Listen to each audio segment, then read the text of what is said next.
நண்பர்கள் அனைவருக்கும் வணக்கம். நம்ம சேனலில் Nifty, bank Nifty, fin Nifty, mid cap போன்றவைகளுக்கான சப்போர்ட் அண்ட் ரெசிஸ்டன்ஸும் இன்ட்ராடேல மார்க்கெட் எப்படிலாம் ட்ரேட் ஆகிறதுக்கான வாய்ப்புகள் இருக்குது அப்படிங்கிறதையும் நம்ம வீடியோவாக பதிவிட்டுக்கிட்டு இருக்கோம். நம்ம பதிவிடக்கூடிய தகவல்கள் நிறைய புதிய பிகினர்ஸ்க்கும் ஏற்கனவே ஷேர் மார்க்கெட்டில் ட்ரேட் பண்ணிட்டு இருக்கக்கூடிய நண்பர்களுக்கும் ரொம்ப உதவிகரமாக இருந்துகிட்டு இருக்கு.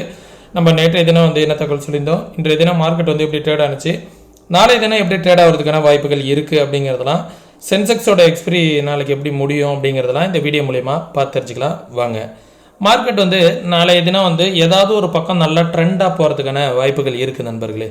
மார்க்கெட் ஏதாவது ஒரு பக்கம் ஏன்னா ஸ்ட்ராங் கன்சல்டேஷன் ஆகிட்டு இருக்கு. மார்க்கெட் பார்த்தீங்க அப்படின்னா கிட்டத்தட்ட ஒரு 3 days பார்த்தீங்கன்னா ஸ்ட்ராங் கன்சல்டேஷன். ஃபஸ்ட்டு 24,000 23,537 வரைக்கும் வந்துச்சு. அதுக்கப்புறம் பார்த்தீங்கன்னா இந்த ரேஞ்சுக்குள்ளாரையே கிட்டத்தட்ட ஒரு 100-150-200 புள்ளிகளுக்குள்ளாரையே ஸ்ட்ராங் கன்சல்டேஷன் ஆகிட்டு இருக்கு. ஒன்ஸ் மார்க்கெட் இந்த லெவலில் நாளைக்கு மேலே பிரேக் அவுட் ஆனாலும் ஃபர்தராக நல்லா ஒரு மேலே ஒரு அப் ட்ரெண்ட் வரும். இந்த லோவை பிரேக் அவுட் ஆனாலும் ஃபர்தராக மார்க்கெட் நல்ல ஒரு டவுன் ட்ரெண்ட் வரும். சரிங்களா, மார்க்கெட் நல்ல ஒரு கன்சல்டேஷன் போயிட்டுருக்கு. சப்போஸ் இந்த சேனலோட இந்த லெவலை டச் பண்ணாலும் 23,500 அப்படிங்கிற இடத்த டச் பண்ணாலும் மார்க்கெட் என்ன ஆகும், இந்த சேனலை ரீடெஸ்ட் பண்ணிவிட்டு மார்க்கெட் ஒரு நல்ல ஒரு பவுன்ஸ் பேக் ஆகிறதுக்கான வாய்ப்புகள் இருக்கும். சரிங்களா, இந்த லெவல்ஸ் பார்த்துக்கோங்க. ஏன்னா இந்த சேனலை பற்றி நான் ஆல்ரெடி நிறைய டைம் சொல்லியிருக்கேன். மார்க்கெட் இந்த சேனல் டைம் கடத்துறதே பார்த்தீங்கன்னா இந்த சேனல் 540 அப்படிங்கிற அகைன் நாளைக்கு இந்த ரேஞ்ச் வரைக்கும் வந்துட்டு ஒரு பவுன்ஸ் ஆகிறதுக்கான வாய்ப்புகள் கூட நிறைய இருக்குது. சரிங்களா, பார்க்கலாம் நாளைய தினம் எப்படி இருக்குது அப்படிங்கிறத. சப்போஸ் இந்த சேனல் பேட்டர்னை நாளைக்கு பிரேக் அவுட் ஆகுது, 23,537 அப்படிங்கிற லெவலில் பிரேக் அவுட் ஆகுது அப்படின்னா ஃபர்தராக மார்க்கெட் இந்த ரேஞ்ச் வரைக்கும் போகும். 23,259 அப்படிங்கிற லெவல் வரைக்கும் போகிறதுக்கான வாய்ப்புகள் நிறையா இருக்குது. ஒன்ஸ் இந்த லெவலில் நாளைக்கு இந்த லெவலையும் பிரேக் அவுட் ஆகுது அப்படின்னா மார்க்கெட் ஒரு ஹெவி செல்லிங் ப்ரெஷர் வருவதற்கான வாய்ப்புகள் இருக்குது நண்பர்களே. சரிங்களா, இந்த லெவல் வந்துச்சு அப்படின்னா மார்க்கெட் நல்லா ஸ்பீடாக வரும். 23,250 அப்படிங்கிற லெவலுக்கு ரொம்ப ஸ்பீடாக மேலே போகிறதுக்கான பாசிபிலிட்டிஸும் இருக்குது. சரிங்களா, ஏன்னா மார்க்கெட் கன்சல்டேஷனில் இருக்கிறதுனால ஏதாவது ஒரு பக்கம் ஸ்ட்ராங்காக பிரேக் அவுட் ஆகிறதுக்கான வாய்ப்புகள் இருக்குது. சரிங்களா, ஏன்னா மார்க்கெட் ரொம்பவும் கண்ட்ரோல் ஆகி இந்த ரேஞ்சிலே வச்சுக்கவும் முடியாது. ஏதாவது ஒரு பிரேக் அவுட் கண்டிப்பாக நடப்பதற்கான வாய்ப்புகள் இருக்கும். இமிடியட் ரெசிஸ்டன்ஸ் பார்த்தீங்கன்னா 23,900, 850 to 900 அப்படிங்கிற லெவல் நிஃப்டிக்கு ரெசிஸ்டன்ஸ். அதற்கு மேலே போனால் 24,050, அதற்கு மேலே போனால் 24,200 அப்படிங்கிற லெவல் ரெசிஸ்டன்ஸ். அதற்கு மேலே போனால் 24,400 அப்படிங்கிற லெவல் ஒரு ரெசிஸ்டன்ஸாக இருக்கும்.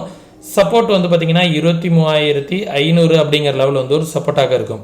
அதற்கும் கீழே வந்துச்சு அப்படின்னா 23,250 அப்படிங்கிற லெவல் ஒரு சப்போர்ட்டாக இருக்கும் நிஃப்டியை பொறுத்த வரைக்கும். இன்றைக்கி ரவுண்டு ஃபிகராக பார்த்தீங்கன்னா 23,750 அப்படிங்கிற ரேஞ்சிலே மார்க்கெட் முடிச்சிட்டாங்க. அந்த இடத்துல தான் ஓஐ டேட்டா பில்ட் ஆனிச்சு, அதனால் முடிஞ்சிருச்சு. பேங்க் நிஃப்டி இன்றைக்கி ஒரு நல்ல வைலண்ட் மூவ்மெண்ட் இருந்துச்சு, ஆனால் முடிஞ்சது ஓப்பன் ஆன லெவல்லே முடிஞ்சது. நம்ம நேற்றே சொல்லியிருக்கோம், இந்த லெவலுக்கு மேலே போனால் ஒரு அப் ட்ரெண்ட் வரும், இல்லை இந்த லெவலுக்கு கீழே போனால் ஒரு டவுன் ட்ரெண்ட் வரும்னு. ரெண்டு லெவலையுமே பிரேக் அவுட் ஆகலை, ஸ்ட்ராங் கன்சல்டேஷன் தான். Again market 51,400 resistance. அதற்கு மேலே போணுச்சு அப்படின்னா இந்த லெவலில் திரும்புது. சரிங்களா, இந்த லெவலில் ஒரு ரெசிஸ்டன்ஸ் வச்சுக்கலாம். 51,750 அப்படிங்கிற லெவல் ஒரு ரெசிஸ்டன்ஸாக இருக்கும். ஓகே, சப்போர்ட் பார்த்தீங்கன்னா 50,677, அதற்கு கீழே வந்துச்சுன்னா 49,829 அப்படிங்கிற லெவல் ஒரு சப்போர்ட்டாக இருக்கும். இந்த லெவலில் எந்த சைடாவது ஒரு சைடு பிரேக் அவுட் ஆனிச்சுன்னா ஒரு நல்ல ஒரு மார்க்கெட் மொமெண்டம் கிடைப்பதற்கான வாய்ப்புகள் இருக்குது. சரிங்களா, சென்செக்ஸ் நாளைக்கான எக்ஸ்பிரி இருக்குது, எந்த ரேஞ்சுக்குள்ளார இருக்கும் அப்படிங்கிறத பார்த்துருவோம். மார்க்கெட் பார்த்தீங்கன்னா இந்த ரேஞ்சில் ஸ்ட்ராங் கன்சல்டேஷன் ஆகிட்டு இருக்கு. 78,500. ஒன்ஸ் 78,500 பிரேக் அவுட் ஆனிச்சு அப்படின்னா மார்க்கெட் அடுத்த சப்போர்ட் இந்த ரேஞ்சு தான். அன்றைக்கி ப்ரீவியஸாக திரும்பிச்சு பார்த்தீங்களா, 77,872 இந்த ரேஞ்சு ஒரு சப்போர்ட்டாக இருக்கும். ஒன்ஸ் அதுக்கு கீழே வந்துச்சு அப்படின்னா நல்லாவே ஒரு செல்லிங் ப்ரெஷர் வருவதற்கான வாய்ப்புகள் இருக்குது. சென்செக்ஸை பொறுத்த வரைக்கும் அது 77,000 வரைக்கும் வந்தாலும் ஆச்சரியப்படுவதற்கு கிடையாது. சரிங்களா, இது சென்செக்ஸுக்கான ஒரு லெவல்ஸு. ரெசிஸ்டன்ஸ் பார்த்தீங்கன்னா 79,328 அப்படிங்கிறது ஒரு ரெசிஸ்டன்ஸ். அதற்கு மேலே போனால் 80,000 அப்படிங்கிற லெவல் ஒரு ரெசிஸ்டன்ஸு. இன்றைக்கி வந்து பார்த்திங்கன்னா விக்ஸும் வந்து பார்த்திங்கன்னா 6.51% வந்து இன்க்ரீஸ் ஆகிருக்கு, 7% இன்க்ரீஸ் ஆகிருக்கு. எப்போதுமே விக்ஸு இன்க்ரீஸ் ஆகும்போது என்ன ஆகும் அப்படின்னா மார்க்கெட் வந்து டவுன் சைடு வருவதற்கான பாசிபிலிட்டிஸ் இருக்குது. இந்த லெவல் வந்து இந்தியா விக்ஸ் வந்து இன்க்ரீஸ் ஆகும்போது டவுன் சைடு வரும். அது நாளைய தினம் வந்து இன்னும் மார்னிங்கே வந்து இன்க்ரீஸ் ஆனிச்சு அப்படின்னா மார்க்கெட் வந்து டவுன் சைடு வருவதற்கான வாய்ப்புகள் நிறையா இருக்கும் அப்படிங்கிறத வந்து தெரிஞ்சுக்கோங்க.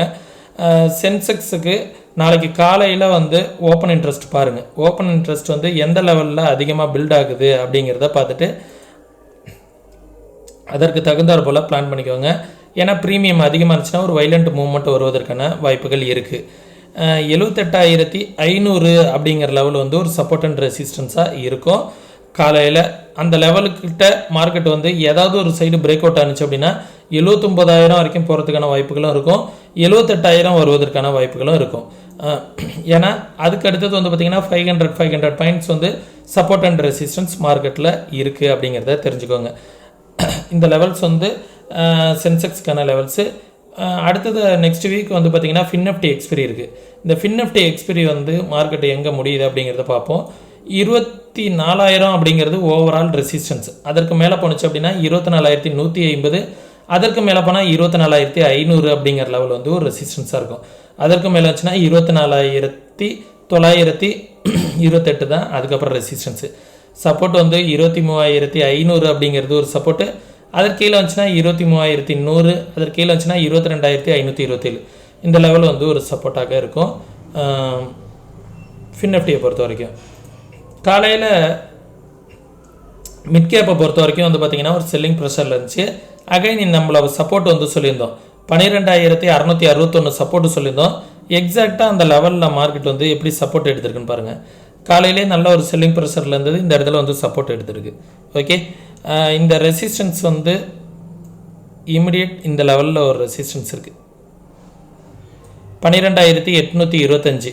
அதற்கும் மேலே வந்துச்சுன்னா இமிடியேட்டாகவே வந்து 850 ஒரு ரெசிஸ்டன்ஸ் இருக்குது. அந்த லெவலை வந்து பார்த்துக்கோங்க. அதற்கு மேலே வந்துச்சுன்னா 13,000 அப்படிங்கிற லெவல் ஒரு 150 பாயிண்ட் மேலே போகிறதுக்கான வாய்ப்புகள் இருக்குது. சப்போர்ட் வந்து 12,660 அப்படிங்கிறது ஒரு சப்போர்ட்டு. அதற்கும் கீழே வந்துச்சு அப்படின்னா 12,465 அப்படிங்கிறது ஒரு சப்போர்ட்டாக இருக்கும். அதற்கு கீழே வச்சுன்னா நல்ல ஒரு செல்லிங் ப்ரெஷர் வரும். 12,027 12,000 வரைக்கும் கூட வருவதற்கான வாய்ப்புகள் மிட் கேப்பில் இருக்குது. சரிங்களா, இந்த லெவல்ஸ் எல்லாமே உங்களுக்கு யூஸ்ஃபுல்லாக இருக்கும்னு நினைக்கிறேன். யூஸ்ஃபுல்லாக இருந்துச்சுன்னா உங்களுடைய ஃப்ரெண்ட்ஸுங்களுக்கு மறக்காமல் ஷேர் பண்ணுங்கள். நீங்களும் இதே போல் மார்க்கெட்டை ப்ராப்பராக கற்றுக்கிட்டு ட்ரேட் பண்ணணும், யாரோட உதவி இல்லாமல் ட்ரேட் பண்ணணும் அப்படின்னு நினச்சிங்கன்னா ப்ராப்பராக கற்றுக்கிட்டு ட்ரேட் பண்ணுங்கள். கற்றுக்கணும்னு விருப்பம் இருக்கக்கூடிய நண்பர்கள் வாட்ஸ்அப்க்கான லிங்க் வந்து டிஸ்கிரிப்ஷனில் கொடுத்துருக்கேன். கற்றுக்கணும்னு விருப்பம் இருக்கக்கூடிய நண்பர்கள் டெக்ஸ்ட் பண்ணுங்கள். அதே நேரத்தில் நம்ம சேனலுக்கு நீங்கள் ஏதாவது சப்போர்ட் பண்ணணும், ஃப்ரீயான கிளாஸஸ்க்கு ஒரு 2 விதமான ஸ்ட்ராட்டஜிஸ் வந்து இருக்குது. அதை ஃப்ரீயாக அக்சஸ் பண்ணிக்கணும் அப்படின்னு நினச்சிங்க அப்படின்னா நம்ம ரெஃபரல் கீழே டிமெண்ட் அக்கௌண்ட் வந்து ஓப்பன் பண்ணுங்கள். நம்ம ரெஃபரல் கீழே டிமெண்ட் அக்கௌண்ட் ஓப்பன் பண்ணிவிட்டு உங்களோட கிளைண்ட் ஐடி எனக்கு வாட்ஸ்அப்பில் அனுப்புனீங்க அப்படின்னா அந்த ஃப்ரீ கிளாஸஸ் 2 விதமான ஸ்ட்ராட்டஜிஸ் அதுதான் வந்து உங்களுக்கு ஃப்ரீயாக கிடைக்கும். அதுக்கு நீங்கள் டிமெண்ட் அக்கௌண்ட் ஓப்பன் பண்ணிவிட்டு உங்களோட கிளைண்ட் ஐடியை மறக்காமல் சென்ட் பண்ணிவிடுங்க. ஓகே, விருப்பம் இருக்கக்கூடிய நண்பர்கள் மட்டும் டிஸ்கிரிப்ஷனில் உள்ள லிங்கை பயன்படுத்தி அக்கௌண்ட் வந்து ஓப்பன் பண்ணிக்கோங்க. மேலும் ஒரு சின்ன விஷயம், நம்ம சொல்லக்கூடிய தகவல்கள் அனைத்தும் அப்படியே நடக்கணுங்கிற அவசியம் கிடையாது. நடக்காமல் போகிறதுக்கான வாய்ப்புகளும் நிறைய இருக்குது. ஏன்னா மார்க்கெட்டில் வந்து எதுவும் நடக்காமல் போகிறதுக்கான நம்ம நினைக்கிறதுக்கு அப்பாற்பட்டும் நடக்கக்கூடிய விஷயங்கள் நிறையா இருக்கும். ஏன்னா மார்க்கெட் வந்து நம்ம ப்ரிடிக்ட் பண்ணுறதுக்கு அப்பாற்பட்டு பல நேரங்கள்லாம் நடந்திருக்கும். சரிங்களா, நீங்களும் அனலைஸ் பண்ணி பாருங்கள். என்னோடய வியூவோட உங்கள் வியூ வந்து ஒத்து போகுதா அப்படிங்கிறத பாருங்கள். இன்வெஸ்ட்மெண்ட் பண்ணுறதுக்கு முன்னாடி உங்களோட ஃபினான்ஷியல் அட்வைசரை ஒரு டைம் கன்சல்ட் பண்ணிக்கோங்க. ஆப்ஷன்லாம் ட்ரேட் பண்ணுற மாதிரி இருந்தீங்கன்னா ஒரு 3 மந்த் பேப்பர் ட்ரேட் பண்ணி பாருங்கள். பேப்பர் ட்ரேட் பண்ணி பார்த்துட்டு உங்களுக்கு கன்சிஸ்டண்ட்டாக ப்ராஃபிட் வருது அப்படிங்கிற பட்சத்தில் உங்களுடைய ஃபினான்ஷியல் அட்வைசர்கிட்ட கன்சல்ட் பண்ணிவிட்டு அதுக்கப்புறமா ரியல் ட்ரேடுக்குள்ளார வாங்க. ஓகே, மீண்டும் இன்னொரு இது பண்ணுற பயனுள்ள வீடியோ சந்திக்க வரை தொடர்ந்து இணைந்திருங்கள். நன்றி, வணக்கம்.